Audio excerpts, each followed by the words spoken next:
আসসালামু আলাইকুম। কি অবস্থা সবার? ঢাকা ক্যাপিটালসের আজকে শেষ ম্যাচ ছিল এবারের বিপিএল এর আসরে।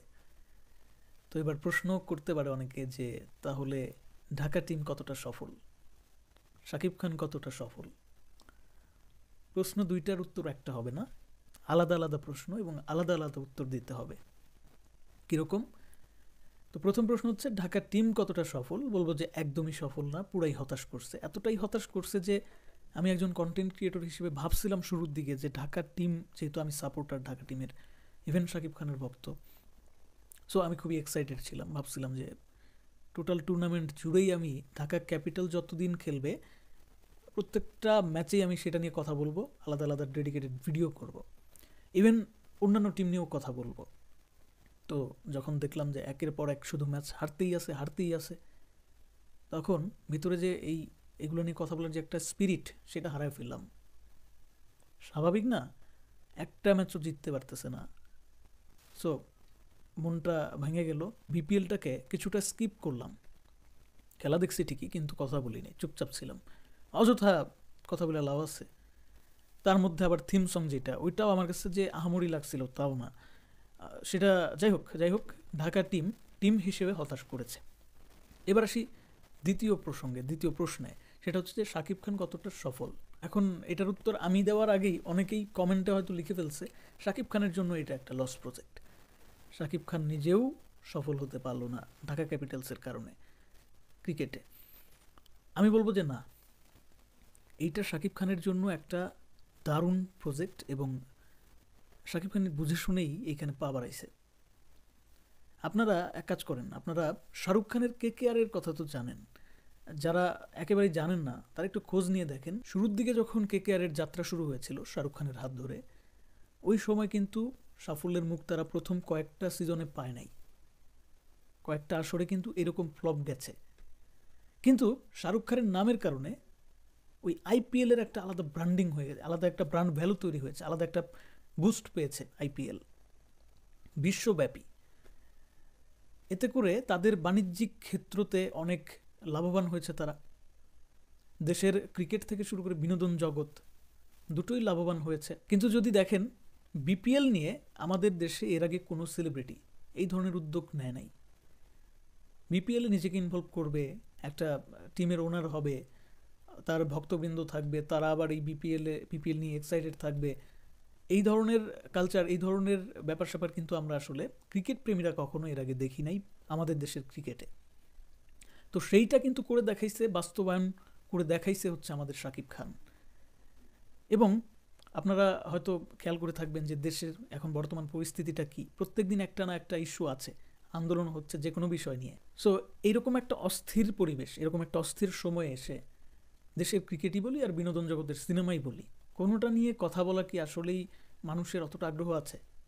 হয়তোবা বলতে হয় বলে বলতেছি, বা হয়তোবা কেউ কেউ টুকিটাকি দেখতেছি দর্শকেরা, কিন্তু আগের মতো ওই রকমভাবে কিন্তু আসলেই আমরা মানে এইগুলারে গুরুত্ব দিতে পারতেছি না, কারণ আমাদের সামনে প্রত্যেক দিন মানে বাস্তব জীবন নিয়ে এই বিভিন্ন ইস্যু কিন্তু চলে আসতেছে, সেগুলো নিয়ে আমরা ব্যস্ত থাকতেছি। সোশ্যাল মিডিয়াতে ঢুকলেই দেখা যাচ্ছে যে আজকে এই ইস্যু, কালকে ওই ইস্যু। সো এরকম অস্থির একটা সময়ে যদি ঢাকা ক্যাপিটাল এবং শাকিব খান এরা যদি এবারের আসরে না থাকতো, না আসতো, হারুক জিতুক, ট্রল হোক বা অনেক বেশি প্রশংসা পাক, যেটাই হোক, যদি এই ঢাকা ক্যাপিটাল শাকিব খান এই নামগুলো না থাকতো এবারের আসরে, তাহলে আমি এটা গ্যারান্টি দিয়ে বলতে পারি এবারের বিপিএল নিয়ে কোনো আওয়াজই হতো না। Yes, seriously. একদম প্রথমে চিন্তা করেন, যখনই শোনা গেল যে বিপিএল এবার শাকিব খানের দল খেলবে, শাকিব খান থাকবে, শুরুর থেকে বিপিএল নিয়ে কতদিন আগে আওয়াজ উঠেছে। অথচ কথা ছিল এবারের বিপিএল নিয়ে কোনো কথাই হবে না, কারণ দেশের যে পরিস্থিতি, তার মধ্যে আবার সাকিব আল হাসানরে নিয়ে যে সমস্ত কাহিনী, তামিম ইকবালের প্রতি অনেক অনেক ভক্তরাই কিন্তু মুখ ফিরিয়ে নিচ্ছে, অনেকে মুখ না ফিরিয়ে নিলেও মনে মনে বিরক্ত। দেশের ক্রিকেট নিয়েও অনেকে বিরক্ত, দেশের ক্রিকেটের কোচ, টিম ম্যানেজমেন্ট, এদেরকে নিয়ে অনেকে বিরক্ত। সো আগের যে একটা আবহ ছিল, আগের যে ক্রিকেট প্রেম ছিল, সেটা কিন্তু দর্শকদের মনে কিছুটা হইলেও আগের থেকে কম আছে বর্তমানে। ঠিক আছে, ওই যে একটা স্পিরিট, যেটা বললাম যে আমি আমার স্পিরিটের কথা বললাম, যে ক্রিকেট নিয়ে কথা বলতাম অনেক, পরপর অনেকগুলো ম্যাচ হারার কারণে সেটা আর বলা হয়ে ওঠে নাই। সো ওইরকম একটা স্পিরিট কিন্তু প্রত্যেকটা দর্শকের মনে ছিল ইতিপূর্বে, যেগুলো কিন্তু বর্তমানে নাই। এই যেমন ধরেন মাশরাফি, একজন প্রিয় খেলোয়াড় ছিল আমার। সেই মাশরাফির সাথে কি কাহিনী হয়েছে না হয়েছে সেটার পক্ষে বিপক্ষে আমি কথা বলতে চাই না। আমি শুধু বলতে চাই যে ক্রিকেটের কিন্তু বিশাল বড় ক্ষতি হয়ে গেছে। এরা রাজনীতির সাথে জড়িত হইয়া ক্রিকেটের কিন্তু তেশ মেরে দিছে। কথা বুঝতে পারছেন কি বলতে চাইছি? ক্রিকেটের বড় বড় মুখগুলো, বড় বড় ব্র্যান্ড ভ্যালুওয়ালা খেলোয়াড়গুলো কিন্তু শেষ। এখন হয়তো কোনো মতে তারা তাদের ব্যক্তি জীবন নিয়ে ব্যস্ত থাকবে, কিন্তু দর্শকরা যে এদেরকে নিয়ে যে একটা মাতামাতির জায়গা, সেই মাতামাতির জায়গা কিন্তু এখন আর নাই। সো এবারের বিপিএল নিয়ে আলোচনা হওয়ারই কথা ছিল না, শুধুমাত্র আলোচনাটা হয়েছে কোনো মতে কানের গুড় দিয়া বিপিএল চলে গেল, বাইচে গেল হচ্ছে এই শাকিব খানার ঢাকা ক্যাপিটালসের কারণে। আমার কথাগুলো অনেকের কাছেই হাস্যকর মনে হইতে পারে, কিন্তু হাস্যকর মনে হইলেও এটাই সত্য। এবারের বিপিএলে সাকিব আল হাসানের ব্র্যান্ড ভ্যালু ছিল না। এবারের বিপিএলে কোনো খেলোয়াড়দের নিয়ে তেমন কোনো আহামরি আওয়াজ উঠে নাই। আমরা কোনো নতুন এমন কোনো প্রতিভাবান খেলোয়াড়ও পাই নাই এবারের বিপিএলে, যেই খেলোয়াড়ের দিয়ে একদম মুস্তাফিজ তাসকিনদের মতো খেলোয়াড় বানায়া পুরো বিশ্বরে তাক লাগিয়ে দেওয়া যায়। তাছাড়া ফিক্সিং টিক্সিং নানান ধরনের কাহিনী তো আছেই। গেটের সামনে আন্দোলন করে গেট ভেঙে ফেলা, বিপিএলের টিকিট নিয়ে যাতা একটা অবস্থা, লেজে গবড়ে অবস্থা, এগুলো তো আছেই। তো এর মধ্যে এত এত নেগেটিভ বিষয়গুলোর মধ্যে সবথেকে পজিটিভ ছিল এটাই যে শাকিব খান ক্রিকেটের সাথে যুক্ত হয়েছেন। এতে করে বাংলা সিনেমা প্রেমী দর্শক ক্রিকেটের প্রতি যেরকম একটা আগ্রহ প্রদর্শন করেছে, তাদের যেরকম ক্রিকেটের প্রতি ভালোবাসা বেড়েছে, একইভাবে অনেক ক্রিকেট প্রেমী দর্শকেরও সিনেমার প্রতি কিছুটা আগ্রহ জন্মেছে। সো এটাই ছিল হচ্ছে সবথেকে ইতিবাচক দিক, এবং এটাকেই পুঁজি করে সামনে আবারও ঢাকা ক্যাপিটালস জ্বলে উঠবে।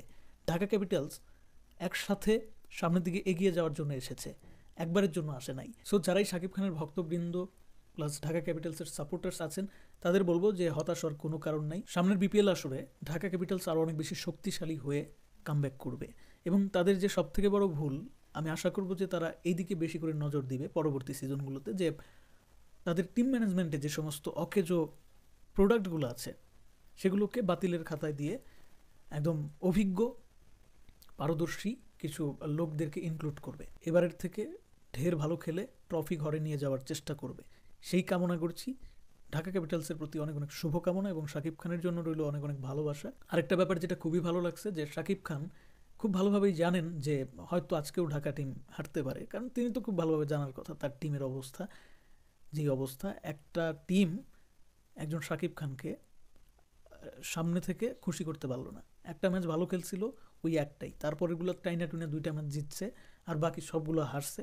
কি বলবো, বলার কিছু নাই। তারপরেও এই শাকিব খান সে কিন্তু মাঠে এসে টিমকে উৎসাহিত করেছে আজকে হাসি মুখে। সেখানে যত যত সিনেমা প্রেমী দর্শক প্লাস ক্রিকেট প্রেমী দর্শক ছিল সবাইকে কিন্তু হাত নেড়ে সম্ভাষণ জানিয়েছে, আবার দেখলাম যে অটোগ্রাফ দিচ্ছে। এটাই হচ্ছে এবারের বিপিএলের সৌন্দর্য।